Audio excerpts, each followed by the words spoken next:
Today we're going to be speaking about the person statement, and we're going to be speaking specifically about how to structure it. So generally people they describe it to structure in four paragraphs, and that's because on the ERAS you don't really have much space on the paper.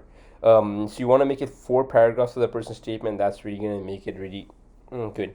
So a person statement is essentially an essay that gives the reader an idea of who you are and gives you a glimpse into your life and circumstances that you grew up in.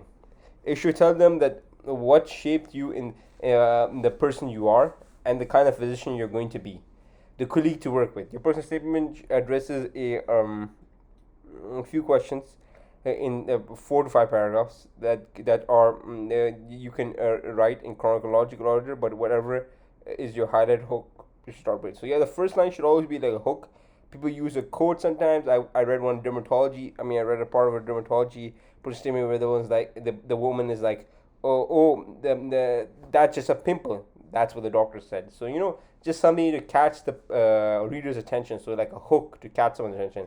So your first paragraph is going to be about the background that most influences moments in your life. It should start off with the hook that grabs the reader's attention. Make sure that your stories concise yet impactful. You do not need to explain the depth why you chose to become physician. That's for med school essays. Give a brief personal overview what led you onto this path. Yeah, so to kind of start off, some people like to start off. They had a disease when they were a child. I've read about one guy had a meningitis when he was a child. Some people like to say that they were immigrants. Some people like to say they were war refugees. Some people like to say that they used to live in an underprivileged area. And so you just start off with something that your family member had some disease. You start off with a early point. Then paragraph number 2 is a little bit background, but you should address the question of why you chose the specialty. Every specialty, certain characteristics that you need to showcase. Really explain why you're interested in the first place. Paragraph number 3, later in the person statement, you can briefly touch on extracurricular activities, interests, and how they shape your personality. They explain why you're motivated to pursue the U.S. Assembly. If you're IMG, talk briefly about the U.S. clinical experiences. So that's really important. And paragraph number 3, talk about the U.S., why you're choosing the U.S. over your home country, and what kind of made you go to this U.S. Assembly journey. Paragraph number 4 is the final paragraph. Mention why you're applying, tie up everything in a few words. For your signal programs, it's always best to mention the name, specific things that make the program unique to you. How this program help you achieve your long term goals, and just summarize. So basically they give some advice over here. By the way, this is Nashin MD Journey, so you can follow her on Instagram. She gives advice. Not every person statement is going to be unique, but it's totally fine. After you read a couple, you'll find out that they have common themes. Person statement is there to add your voice to your application. It should reflect how you interact with others professionally, not just reiterate the achievements listed on your CV. Try to be succinct. Do not go beyond one page. You can use AI to proofread, brainstorm, and correct grammar and flow structure. Do not copy paste from ChatGPT. That is very recognizable. Yeah, that's very important because ChatGPT is like overly formal and stuff like that. So you don't want to use ChatGPT for personal statement. Last but not least, get your first draft as soon as possible. Takes many edits before you finalize it. Get proof of people you trust. Give me friends, mentors, but also take their opinions with a grain of salt. Everyone can have a different take on personal statements, so choose to follow the final draft. Last note: be proud of your journey. Blah blah blah. Okay, yeah. So yeah, of course, you can write a nice personal statement, but get it checked by someone. You always want someone's feedback. That's really important. So now I got this other one over here by this Siddharth Arora. So he says more like a 5 paragraph per statement. It doesn't really make a difference, to be honest. Introduction, visualize. Number 2, they say why your specialty. Number 3, professional training and skills.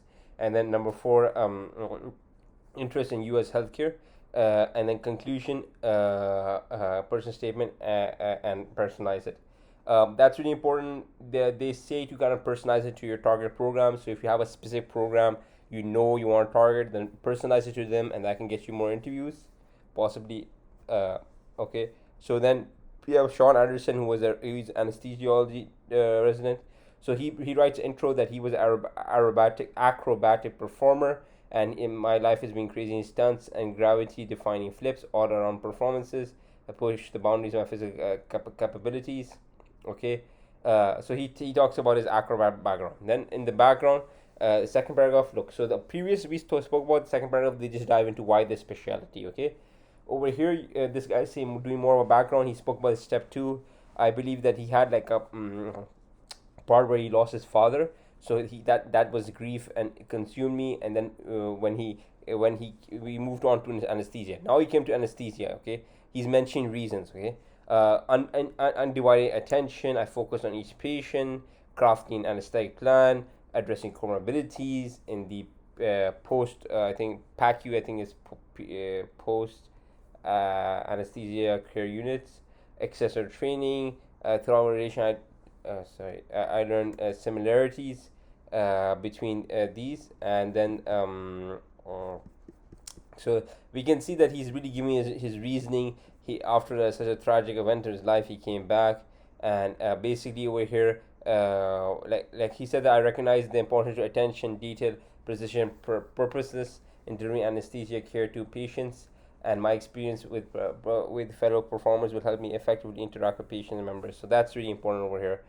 Okay, then he, in conclusion, as I envision my residency training, I'm eager to embrace not only the journey but become in anesthesiology, but also educator. Throughout my school mentor, I've actively cultivated education, initiated and continue to manage through a thriving social media platform, established peer mentoring, student research collective, and collaborative design online course over the partnership and the world's largest pre-med and medical company camp. So he's mentioned that he likes to do educations, and that's that's what why he is wanting to go through this residency part, which is also a good strong conclusion. So we can really see the structure of personal statement. We have one person over here says that introduction is introduction. Number two, why you chose a specialty. Number three is why you chose America, or speak about your interests. And then the final paragraph is going to be sum up everything, and of course if you have a specific program, make sure to be unique to them, and more or less the same over here. Why the specialty, interest in US healthcare, what's so special about the US system compared to other systems. And yeah, then we can see over here that the intro, background, why anesthesia, and conclusion. So that was personal statement. Hopefully you found this video useful.